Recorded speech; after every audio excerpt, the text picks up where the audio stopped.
we will discuss respiration in higher organism such as human being. So respiration in human being, this is the diagram for respiratory system of human being. अगर हम इस system को observe करें in respiratory system, two parts are there. First है respiratory tract, means वो रास्ता जिसके through जो गैसेज हैं वो एक्सचेंज होती है from air to our body, that is cell. So respiratory tract means रास्ता, and second that is respiratory organ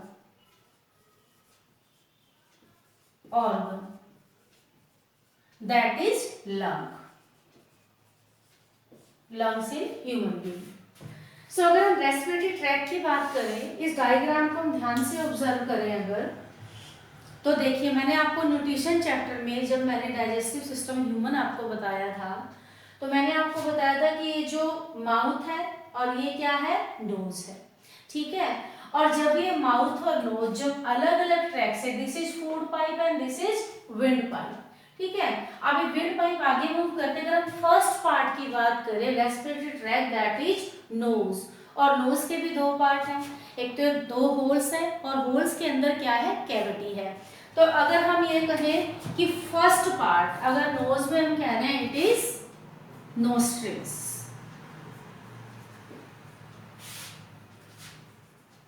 और एक्सटर्नल नेयर्स, यानी ये जो दो होल हमें अपने नोज में नजर आते हैं, दीज आर नोस्ट्रिल, और इन्हीं नोस्ट्रिल के थ्रू क्या होता है, एक्सचेंज ऑफ गैसेज होता है, ठीक है. तो यानी हम क्या करेंगे, एयर इनहेल करेंगे या इंस्पायर करेंगे, यानी नोज के थ्रू, यानी नोस्ट्रिल के थ्रू एयर क्या करेगी, एंटर करेगी, और एंटर करने के बाद ये जो, यानी this is this whole nose part is nostril, और नोस्ट्रिल के थ्रू एक इंटरनल कैविटी होल के नोज के अंदर है, it is called internal nares. हमने एक्सटर्नल लेयर इनको बोला है, तो इंटरनल नेयर्स, ठीक है. अगर हम इस पार्ट की बात करें तो इस इंटरनल नेयर्स यानी अंदर वाले नोज वाले पार्ट में क्या है, हमें एक तो हेयर की लाइनिंग नजर आती है, हेयर होते हैं, बाल होते हैं नोज के अंदर, और दूसरा क्या होता है, म्यूकस की लाइनिंग, ठीक है. तो यानी हेयर और म्यूकस का इसमें भी काम है. जब जो एयर है वो हमारे नोस्ट्रिल से अंदर एंटर करके कहाँ जाएगी, इंटरनल लेयर्स के अंदर जाएगी, तो वहां पे जो हेयर है वो क्या करेंगे, आपको पता है एयर के अंदर डस्ट पार्टिकल प्रेजेंट है, जर्म्स प्रेजेंट है, बैक्टीरिया प्रेजेंट है. तो हेयर क्या करेगी, trap the dust particle and bacteria from air. Air जो हम इनहेल कर रहे हैं उसमें जो डस्ट पार्टिकल और जो बैक्टीरिया उनको ट्रैप करेंगे, और जो म्यूकस है वो उसका भी फंक्शन यही है, और साथ में एयर को क्या करता है, मोइस्ट भी करता है. ड्राई एयर जाएगी अंदर तो उसमें दिक्कत होती है. इसी तरह वो क्या करता है कि वहां पे एयर के टेम्परेचर को भी बैलेंस करता है. माना समर सीजन में एयर का टेम्परेचर ज्यादा होता है, विंटर सीजन में कम होता है, तो वो हमारी बॉडी के हिसाब से उसको एडजस्ट करके अंदर भेजता है. तो हेयर क्या इनर लाइनिंग के अंदर, they trap hair and mucus, they trap bacteria, dust particles and balance yet maintain the temperature of the air और make the air moist, ठीक है.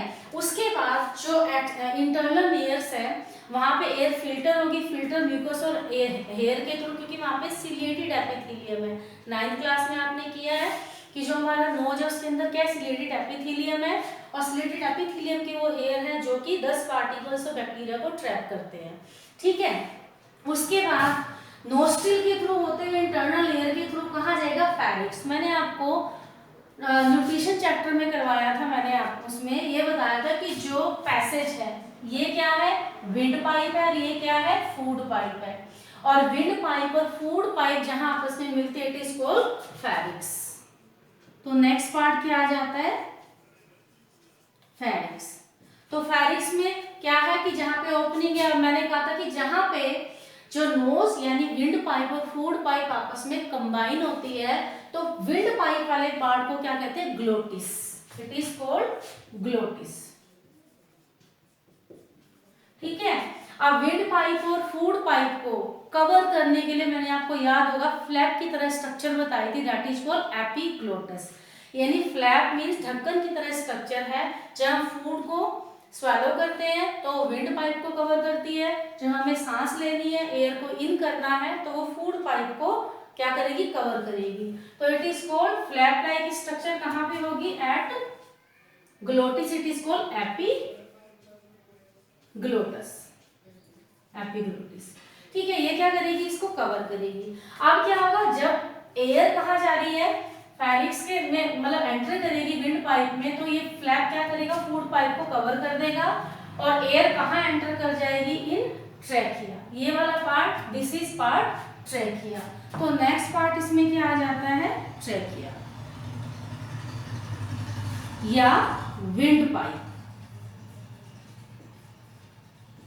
ठीक है, अब एयर क्या करेगी, विंड पाइप में एंटर करेगी। आप यहाँ देखिए रिंग्स की तरह एक स्ट्रक्चर है, यानी ट्रैकिया के अंदर कुछ सी शेप, ठीक है, क्या कहलाते हैं, रिंग्स ऑफ कार्टिलेज। आपने पढ़ा है, दो तरह के टिश्यू पढ़े हैं आपने, बोन्स एंड कार्टिलेज। किसमें, हार्ड मैट्रिक्स इनका होता है, 9th क्लास में आपने पढ़ा था। तो कार्टिलेज क्या है, it is softer then bone, लेकिन इसमें ये फ्लेक्सिबल टाइप का है, बट फिर भी इसमें स्ट्रेंथ होती है। तो रिंग्स ऑफ जो कार्टिलेज है वो कहाँ है, ट्रैकिया के अंदर प्रेजेंट है। तो वो क्या करते हैं, अगर माना air is not there in the trachea, it will not collapse. Collapse means आपस में चिपकना या वहां से कोलैप्स हो जाना। तो ये कोलैप्स होने से क्या करता है, रिंग्स ऑफ कार्टिलेज को प्रिवेंट करता है, ताकि जो विंड पाइप अपने जो पोजीशन पे फॉर्म रहे। तो कोलैप्स नहीं होने देते कौन, रिंग्स ऑफ कार्टिलेज। कई बार 1 नंबर में पूछा जाता है what is the function of rings of cartilage in trachea, तो आंसर विल बी सेम कि वो ट्रैकिया कोलैप्स होने से प्रिवेंट करती है, रोकती है। ठीक है, उसके बाद अगर आप ध्यान से ऑब्जर्व करो, ये जो trachea it is divided into 2 part, 2 part में, यानी 2 ब्रांच में, क्योंकि जो ह्यूमन है उनके 2 लंग्स होते हैं, तो यानी राइट और लेफ्ट। तो अगर हम इस तरह खड़े थे, this is right and this is left, तो यानी जो ट्रैकिया है वो आगे 2 पार्ट में डिवाइड हो जाएगा, that is called bronchi. 5th part it is bronchi. अगर मैं बात करूं कि ये क्या है, ये लेफ्ट पार्ट है, तो ये लेफ्ट ब्रोंकाई है, और ये राइट पार्ट है, दिस इज राइट ब्रोंकाई। ठीक है, तो मेन ट्रैकिया 2 पार्ट में डिवाइड हुआ, this is left bronchi, bronchus you can say, singular it is bronchus and plural it is bronchi. तो left bronchus and this is right bronchus. यानी जो left bronchus है वो लेफ्ट लंग में enter करेगा, और जो राइट ब्रोंकस है वो राइट लंग में एंटर करेगा। ठीक है, फिर आप ध्यान से ऑब्जर्व करें कि जो राइट और लेफ्ट ब्रोंकस है ना, फर्दर डिवाइड हो, जैसे किसी ट्री की ब्रांच है वो आगे डिवाइड होती चली जाती है, सेम है जो ब्रोंकस है ये आगे ब्रांचेस में डिवाइड होगी, दिस इज कॉल्ड ब्रोंकियोल्स, या प्राइमरी और सेकेंडरी ब्रोंकस यू कैन से, या सिंपल जो ब्रोंकस है जिसमें ब्रोंकियोल्स में छोटी छोटी ब्रांच में कन्वर्ट हो जाएगा। अगर इन ब्रांच को, अगर आप जैसे माना ट्री की ब्रांच के ऊपर लीव्स लगी होते, तो यहाँ पर डॉट की तरह स्ट्रक्चर, मैंने फाइबर की तरह स्ट्रक्चर दिखाई है, दीज आर ब्रोंकियोल्स। तो पहले हम इसको डिस्कस करेंगे। ब्रोंकाई किसमें कन्वर्ट हो रही है, लेफ्ट एंड राइट। ठीक है, जो लेफ्ट है वो लेफ्ट लंग में एंटर करेगी, और जो राइट है वो राइट लंग में एंटर करेगी। ठीक है, उसके बाद मैंने आपको बताया कि यही जो ब्रोंकाई है ये ब्रोंकियोल्स में कन्वर्ट हो जाएंगे। ब्रोंकियोल्स आगे जो उसका टर्मिनल पार्ट है, इट इज कॉल्ड, ये क्या है, एयर सैक है। एयर सैक क्या है, these are called alveoli, alveoli. अगर मैं इस पार्ट को, मैंने डायग्राम बनाया, ध्यान से इस पार्ट को ऑब्जर्व करते हैं, अगर इसको मैग्नीफाई करके देखेंगे तो यहाँ क्या है, कुछ बैलून की तरह स्ट्रक्चर है। ठीक है, और these are richly supplied with blood vessels, और वो क्या करते हैं, they increase the surface area for the exchange of gases. यानी बलून की तरह लंग्स के अंदर, अब कई बार क्वेश्चन आता है व्हाट आर एल्वियोलाई। एल्वियोलाई क्या है, these are balloon like structure present inside the lungs. ठीक है, and these are richly supplied with blood vessels and help in exchange of gases, that is oxygen and carbon dioxide for respiration. So this is alveoli. अगर हम अब बात करें, ये divide हो गया है, अब ध्यान से यहाँ देखिए, मैंने ये एक राइट पार्ट ये है, लेफ्ट पार्ट ये है, ठीक है। तो ये क्या है, दो लंग्स है, और आप कंपेयर करो कि जो राइट लंग है it is larger than left, ठीक है। और मैंने एक तरफ यहाँ रिब्स दिखाई है क्योंकि मुझे यहाँ पे आपको मैकेनिज्म बतानी है किसकी, रेस्पिरेशन की, और दूसरी तरफ मैं आपको लंग्स की इंटरनल स्ट्रक्चर दिखा रही हूँ, ठीक है। तो यहाँ पे अगर लंग की बात करें तो लंग क्या है, रेस्पिरेटरी ऑर्गन।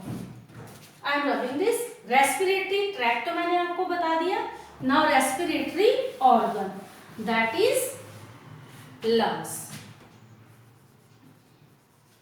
अगर हम बात करें जो राइट लंग है, दिस इज राइट लंग, ये क्या है, ब्रॉडर है, लार्जर है और 3 लोब है। 3 लोब होता है, ये 3 लोब होते हैं इसमें पार्ट्स, ठीक है। अगर हम कंपेयर करें राइट लंग को लेफ्ट लंग से, it is smaller than right, it is narrower, narrow होता है, और ये क्या होता है, जो अगर हम बात करें लेफ्ट लंग की तो ये हो गया, तो 2 लोब्स होता है, 2 लोब्स है, ठीक है। स्मॉलर है किसके कंपैरिजन में, राइट के कंपैरिजन में, और इसके अलावा ये क्या है, नैरो है। अब क्यों है ऐसा, क्यों, क्योंकि आपने पढ़ा है या आगे पढ़ोगे अगर नहीं ध्यान है पिछला, उसमें क्या है कि जो हमारे जो लंग्स है, ठीक है, और हमारा जो हार्ट है वो कहाँ होता है, लिटिल लेफ्ट होता है, ठीक है।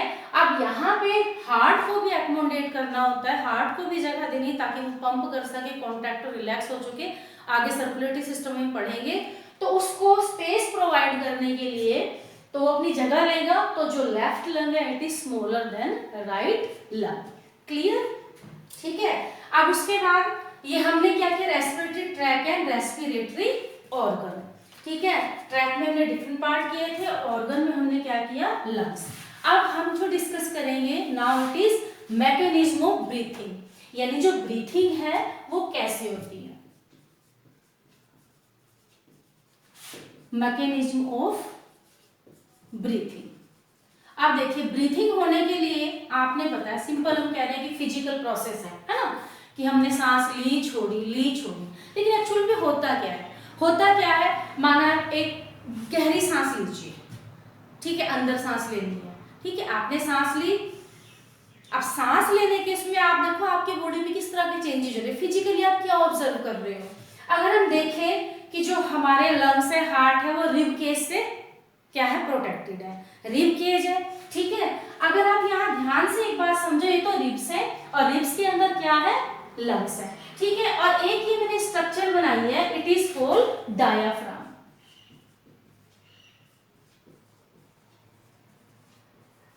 डायाफ्राम, अब डायाफ्राम क्या है, एक बैंड ऑफ टिश्यू है, स्ट्रक्चर है, वो क्या करती है, वो ये तो हमारी चेस्ट कैविटी है, ये क्या हमारी एब्डोमेन कैविटी जहाँ पे स्टमक वगैरह होता है। तो डायाफ्राम चेस्ट कैविटी या थोरेसिस कैविटी, इसको क्या कहेंगे, चेस्ट कैविटी को क्या कहते हैं, थोरेसिस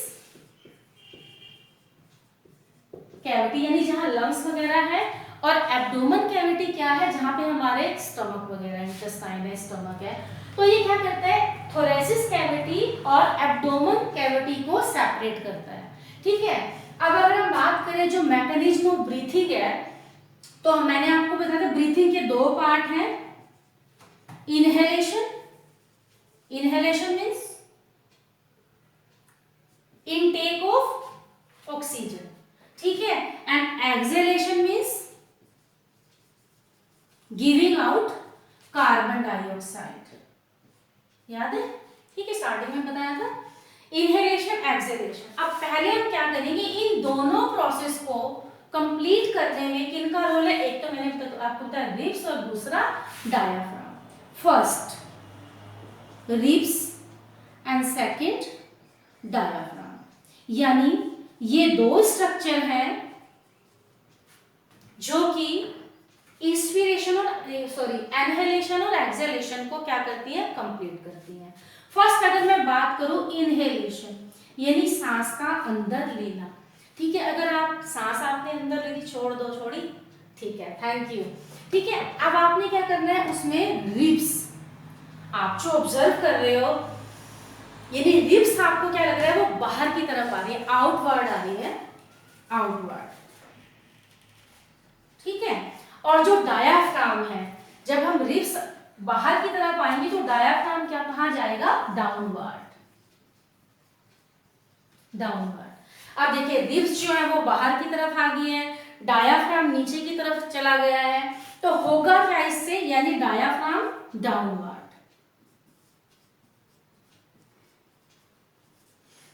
रिब्स बाहर की तरफ आई, डायाफ्राम डाउन की तरफ गया, तो क्या होगा, थोरेसिस कैविटी,